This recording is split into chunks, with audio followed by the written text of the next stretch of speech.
Hello, collective. This is a timeless reading. Just setting up a little bit here. And then we're going to just dive right in.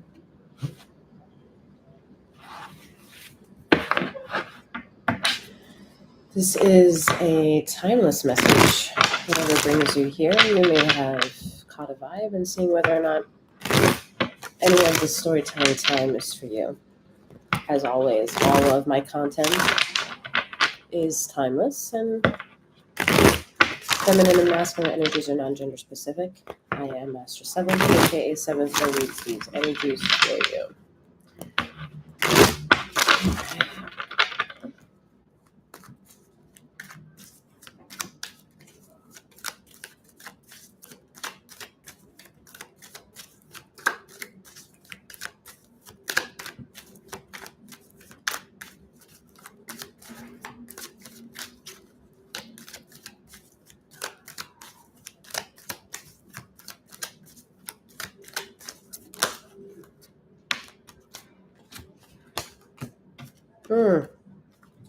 Seven of Swords with the Knight of Cups are really not my kind of funk.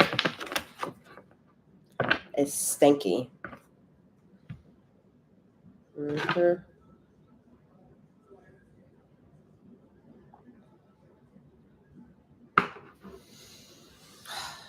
old Seven of Swords, making it very personal.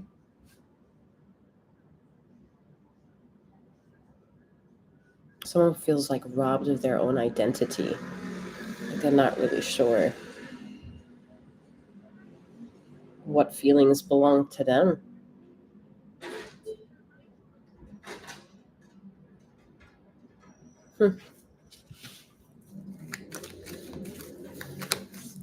Someone is refusing to disclose their true feelings to another person as well, to a certain person.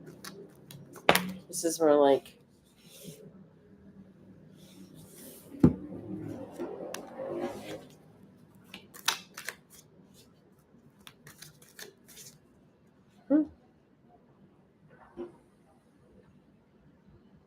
someone intends to emotionally fuck somebody over.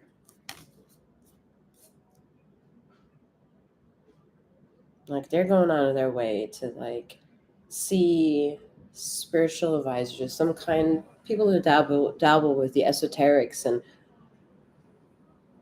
want to bring a sense of an awareness to themselves about something, but don't know exactly how to go about doing it. That individual is seeking guidance from spiritual witches. And it's not that the people that they're going to go see or are seeing are negative, but the person inquiring has negative intentions. And it's almost as if they're attracted to a reader that is new to reading. So they're still going to dabble with really the full disclosure of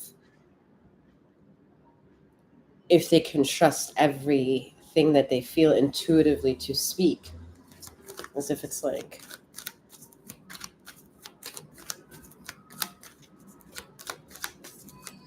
we're also going to several readers and seeing if, they can trust an inkling about something. Yeah, look at that. Strength, 5 of Cups, and the Moon energy. This person does not have good intentions. Remember when I said I'm trying to emotionally fuck somebody over? This is pretty much it.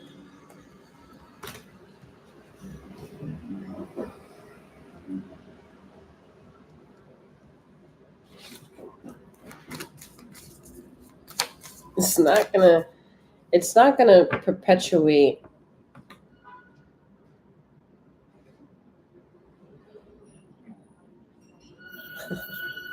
this person thinks that if they decide that they can go to many different people and just kind of feed their inkling, that they become a master of their intuition and feel that they're onto something. And with it, they're thinking most likely that, oh, okay, I can, this is also part of law of attraction and law of manifestation.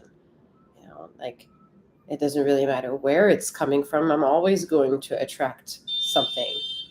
And this person is aware of that, and they're using it in a manipulative way. It's almost as if you see somebody and you have a crush on someone, and then you go out of your way instead of making contact with that person to see if it could turn into a transaction of some kind, or if you can or did trust the right inkling, the right notion of the inner calling. You go out of your way and go seek mediums, spiritual advisors, witches, the esoterics, and want to get like a love spell done, and ask all these questions. Does he or she, they love me? Instead of making contact. You know, some of you have materialism in the way to say and to use as a pretend wall that is the reason why you can't make physical contact, but it's almost bullshit. No, it is bullshit. It's not almost bullshit. It is bullshit. If some people think that, you know, they have that they made eye contact with someone they believe to be their divine counter or their twin or their soulmate, some sort of a deeper connection, but then they find out that this person is married or has kids, has like a whole life happening around them. But the inkling that an individual is getting is trying to understand why they feel a connection with whatever caught their eye. Now, the problem with the situation is not that you saw something that caught your eye, but the fact that when you think you caught your eye on something and you have to emotionally now make sense of it, that's when you're robbing yourself from the opportunity. Because the emotions have no say-so towards the overall sustenance of something. You know, you can love somebody and hear somebody tell you that they love you over and over again, put a stamp on it of holy matrimony, and still get betrayed by those individuals. So it's not necessarily emotional to believe in conditional or unconditional love or in general love. Emotions have no boundaries to be able to flow effortlessly through desire and the unknown. That's the human experience. The human experience allows you to feel what these energies are telling you. You're remarkably strong and resistant and resilient and possible to go through whatever you think is shit to go through. Look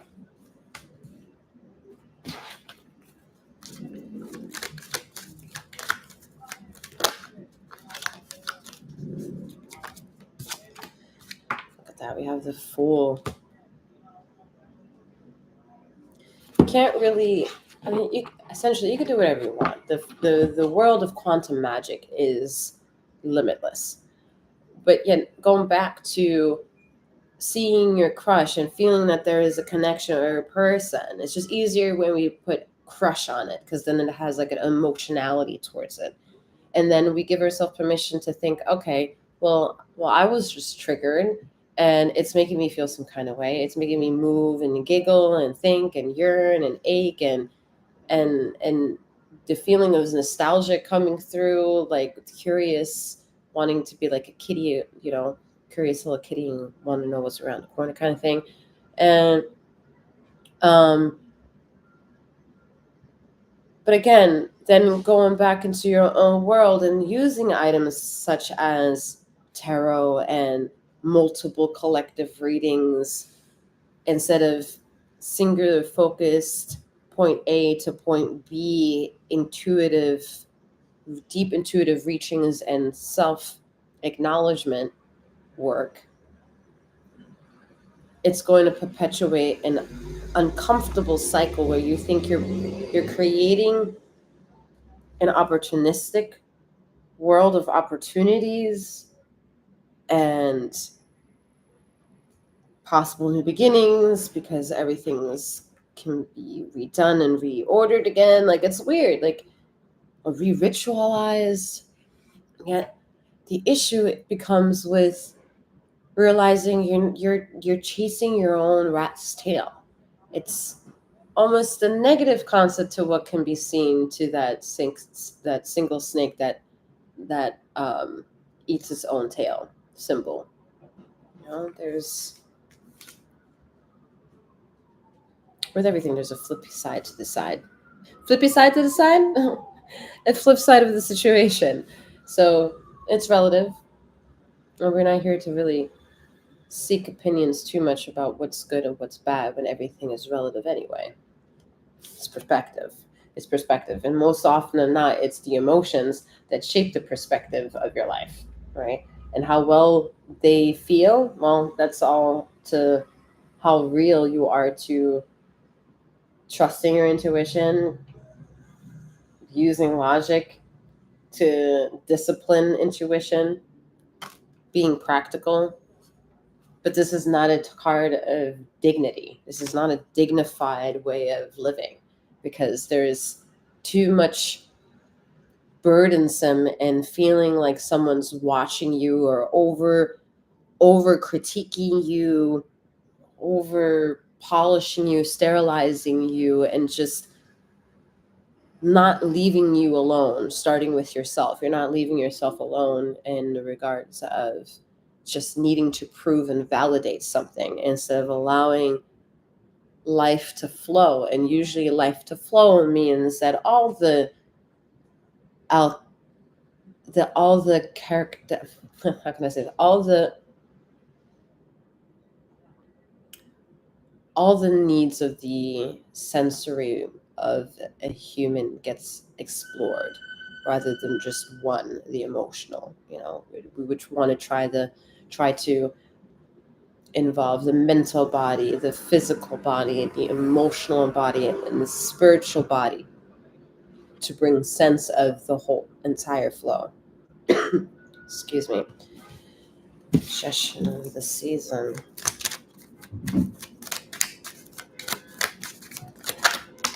All right, let's see. Yeah. Four of Pentacles. So do you have, some of you may feel like you don't have your own life in your own hands. Like you can't, you might be sitting in a driver's seat, but you're not controlling the wheel. And it's not a luxurious kind of ride, like riding in a Tesla.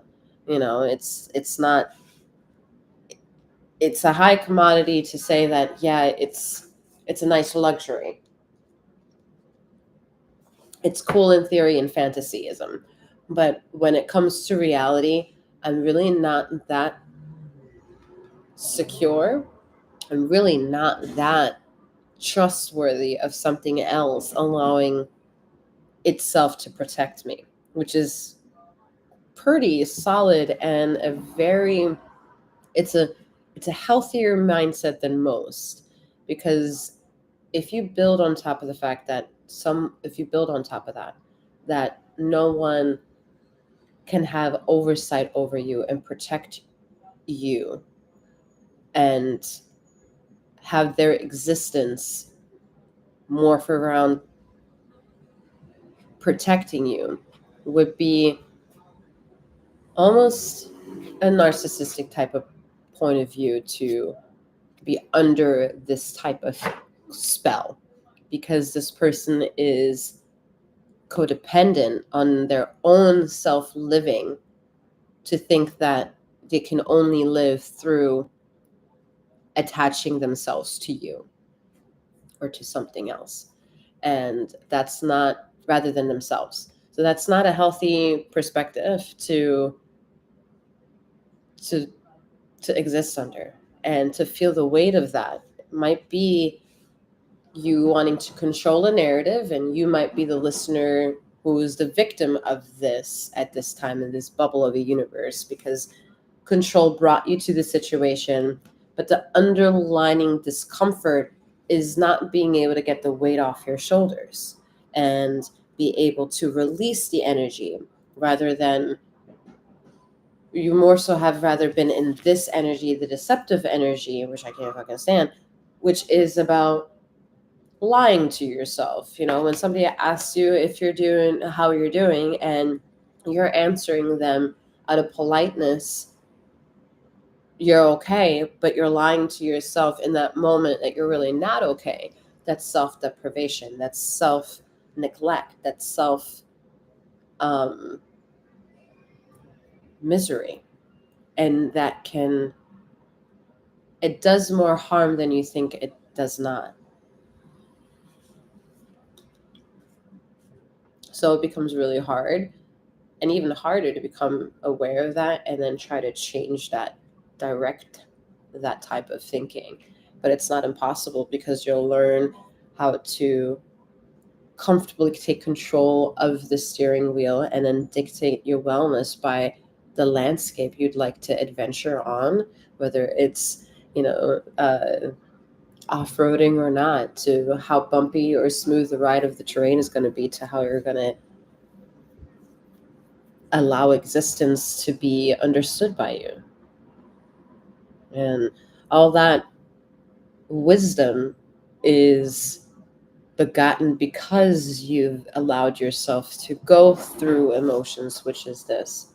But all the major arcanas that are in control to more or less highlight the areas that are unknown to you because you're in this active energy, and ether wants you to see more these energy, is to build a relationship with only this that you have going inside, which is an emotional process. However, the fluidity of it is not an emotional one. It's a one that's consistent of figuring out your inner pendulum and allowing it to show you its frequency, it's at it within a moment.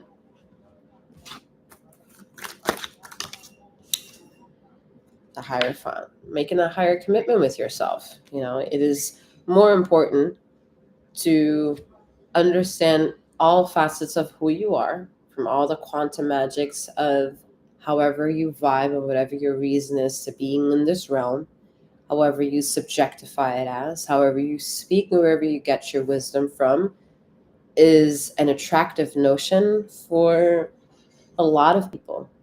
A lot of people isn't everyone, but you're not here to fulfill everyone. What you are here to do for everyone is to prove to them that you are alive. And that's the only goal that you have, proving that you're alive. But you have to convince yourself first that you have a life worth living.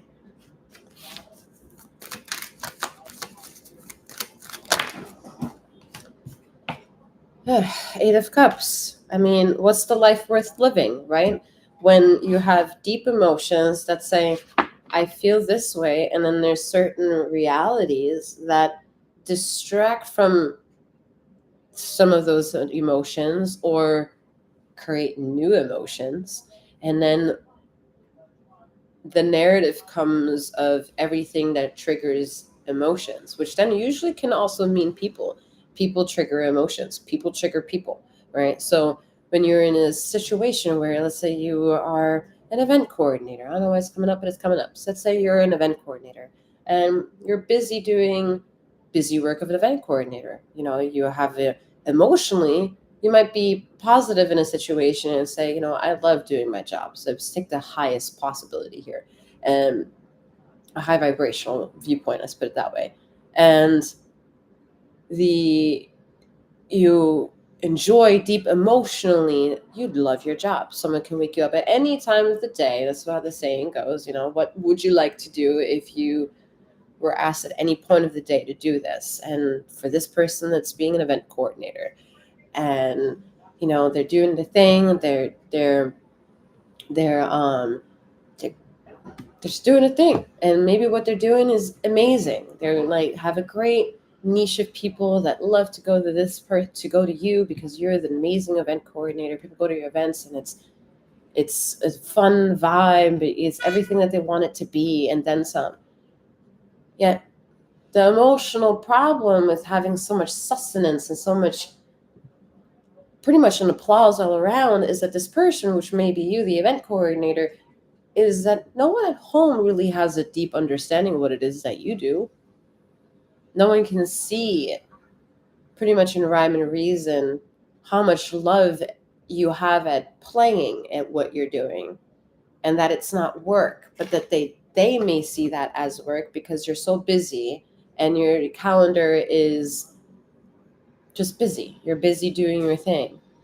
And so the truth of the situation could be is that maybe family or people closest to you on a more personal note here would maybe feel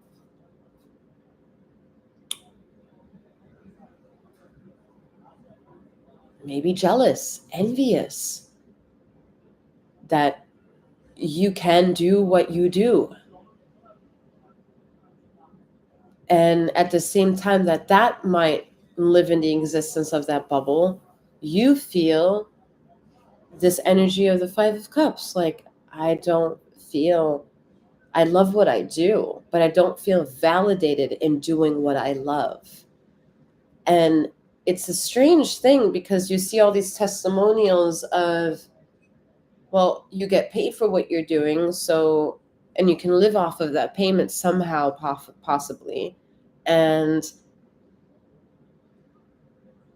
there is no issue in the viewpoints, especially of another person outside looking into your life, that there should be anything emotionally wrong with you. And then yet you do feel this way because you might be that person, the AKA events, for instance, like the etc.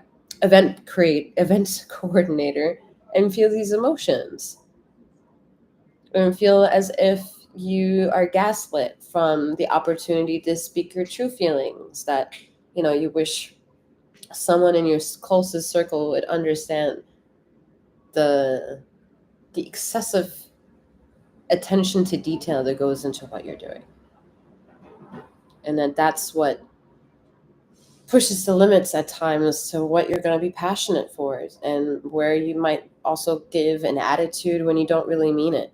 You don't really maybe mean to give the Seven of Swords cunning attitude of an expression when the people closest to you ask something of you, or suggest something, or have opinions, or whatever they want to add on to you.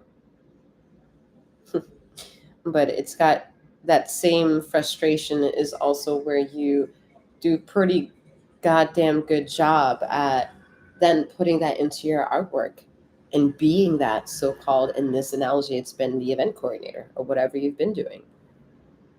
And that's the high cost of being your own inner inertia, at the highest cost of being that godliness and that goddess vibe that you are meant to fully access of who and what it is that you are at any time.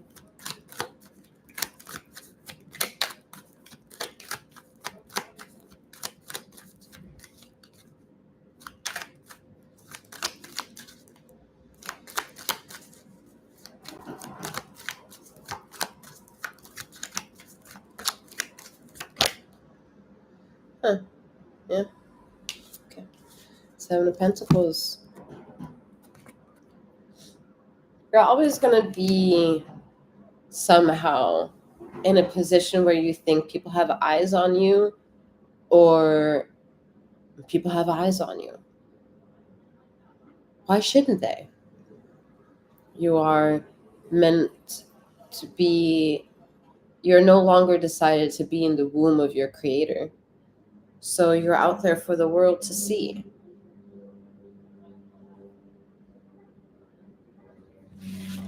And it's a challenging part because I see someone struggling with the existentialism within that, right? Like having such a huge form of attention, but not being able to get the single most attention that they're actually really wanting. And maybe it's also from a single person.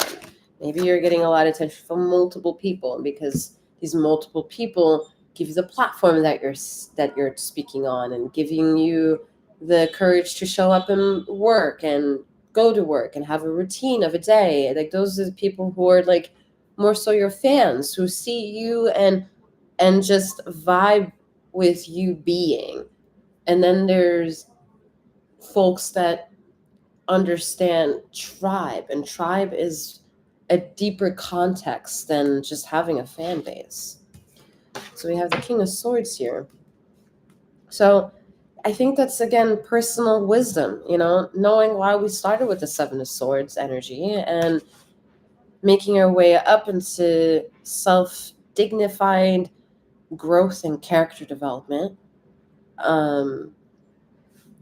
time management of personal self and maturation, and the accountability to limit ties or create bigger moments with those individuals who are influential in our life. That's all adding to the wisdom for the King of Swords here.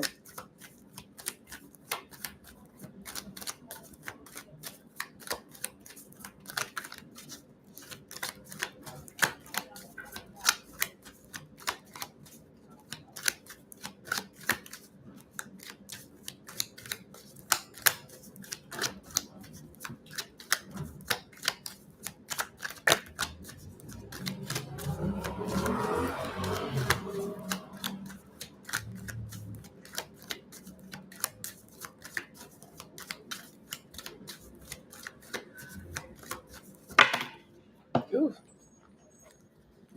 Taking that? Interesting. We have the Devil. We have the Four of Wands. In my channel, you'll find the Devil series, where it's the ego with me as a reader. Doesn't know if it's operating over light and or darkness, so wants to play games to see if that's something that you're interested in checking out. The link should be in the description box below. You have the Devil with the Four of Wands, Eight of Pentacles, and then the Nine of Swords. So you're struggling with the concept of inner divine feminine energy and inner divine masculine energy. Trying to understand what that even means without it being gender specific. Not narrating yourself towards the agenda of what it means for individuals to want inclusion in justifiable means, or in governmental ways, or in society. We're not talking about that. We're talking about the inner workings, where there are polarity of duality of energies that codepend on each other, and their compound complex situation that offers a uniformity of some kind, which is all that is. And all that is a dichotomy of what is two. And that dichotomy is quantum. So that two of knowledge of two halves bringing together your two hands coming together formulates the 360 perspective of who you are, understanding that from all of the vertebrae knowledge that you are, basically, is creating that multidimensional field around yourself, where the spine is the antenna of that center focus, the centrifuge. Okay, so you're becoming aware of that acceptance, and then what's happening within is all these energies trying to remain in alignment, how to bring closure to emotional pain and struggle. And that's all having to come and getting along with pretty much these energies here. The Devil saying over here, I don't know if I'm operating of light or of darkness. I want to play a game. And then you're like, okay, let's play the game of love. And I've really worked really hard for this shit. And this is something I always will continue to work on, because, well, I don't even know what it is, but it's something we can talk about, So it's something that we can feel. It's something that either you have, I feel I don't have, I feel I have, you feel like you don't have. So it's a constant tug of war. Some people go behind people's back and do love spells, right? And then there are other people who would find out that they've been under some love spell. And if they were to find out it's that person that created a love spell, would you then think this person is going to choose you? Are we living in a world that's honest? Shouldn't it be that honest? And that's where the devil comes in and investigates the situation in a more singular aspect, starting with you, the individual who's questioning the reality and the societal form of how you began or beginning this journey out of the womb of your creator, and becoming adept to showing up to all the difficult things that life has to throw at your way, and making the wisest choices as possible as long as you can. And then when the moment that you can't, we're supposed to be able to go to resting position and then replenish so we can do more, because all the light that we can see comes from the darkness that we're so afraid to return to. Why? That being able to admit that we refuse to return to a certain type of darkness, aka sleep, or feel comfortable in that, or acknowledging fear, or having conversation about it, dabbling into it, wanting to let it go, fearing of being a victim of something, and then now feeling like you're going to be a victim forever. That's a dawning, unfortunate, massive energy that can sit like heavyweight on you, that you have to learn how to maneuver through. If you don't, you're practicing that self-deceptive energy, because you may always think that you're a victim when you're not a victim. You're not a victim for whatever choices came and prick you for becoming who you are. Because along the way, whatever is you're controlling and holding on to, like the Four of Pentacles, it's more or less saying it's the resistance away from that situation that you do not see that is the contradiction to will give you an understanding of yourself. And that understanding will give you a release. And it's the ultimate type of contradictions, there's the ultimate type of hypocrisies to make these things pretty much be euphoric of honesty, bypassing all truths and realizing your ego is doing all that work, which is based off of your choices that you work really hard in and on and want to improve, or rob other people from that because you do other things behind their back, which is essentially also behind your back, because you refuse to do the one-on-one contact. You know, would it be awkward to go up to that person's door and be like, hey, I know you're married and shit, but I mean, like, I had this feeling. Do I trigger you into remembering anything? You know, some people, instead of doing that, which I think would be more badass of a fucking energy, would go to then turn around and go to so many fucking mediums to validate or give some sort of credit to something. You have your credit. Why trust somebody else in a credit that you can give to yourself or you created on yourself?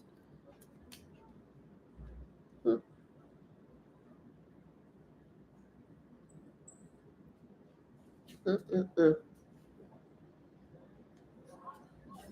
Mm-hmm.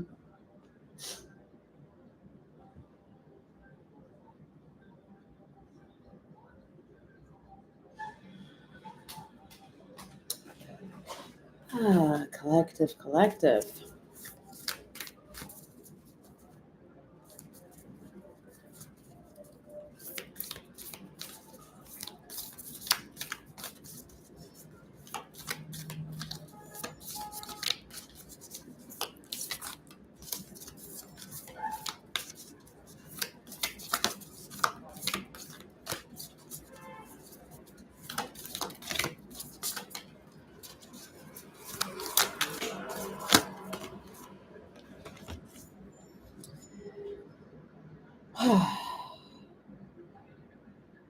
We have sanguis, blood.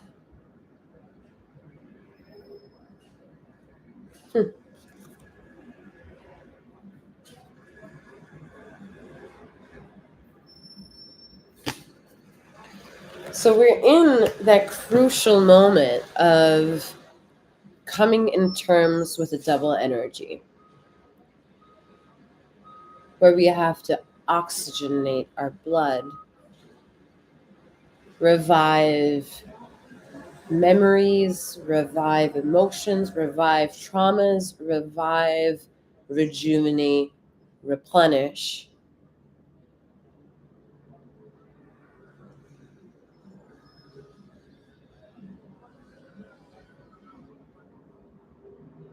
am seeing that someone can utilize with more iodine in their diet, but more so the magnet therapy.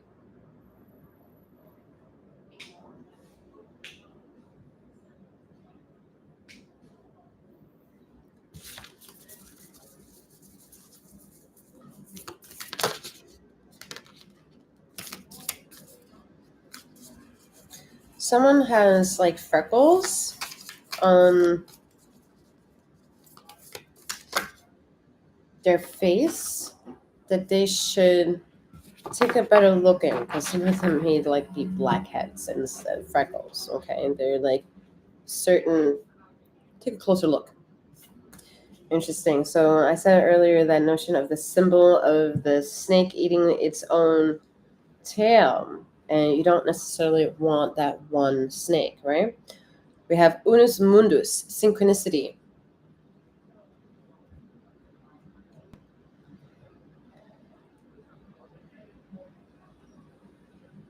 The Kundalini eruption of self. It's two snakes going into like a helix motion. Okay, not the one. This is not as fluid and it's not as stable as this energy.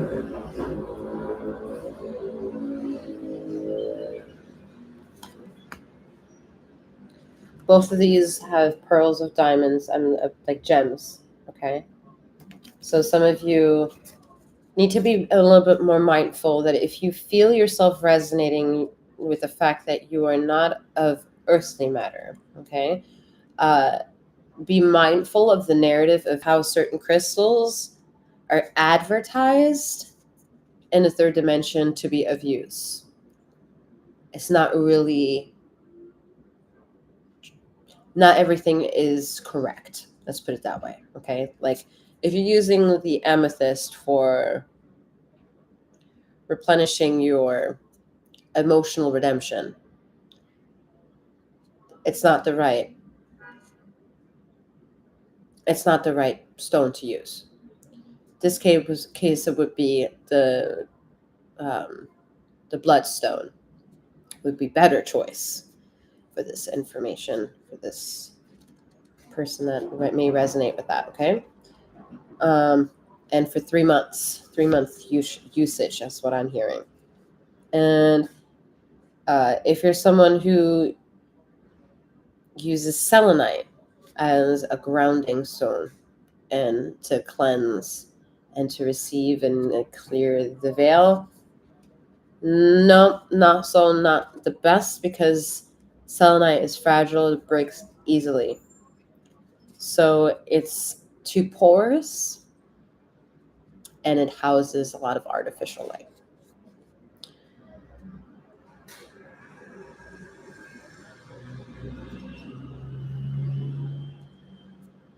The last one I can tell you about as well is rose quartz. If you're using rose quartz to manifest soulmates and love and purify your heart and emotions and karmic traumas and victimizations of past shitty ass people,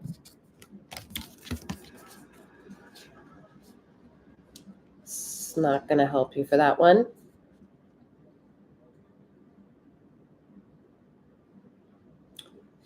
The best option for you would be water tourmaline.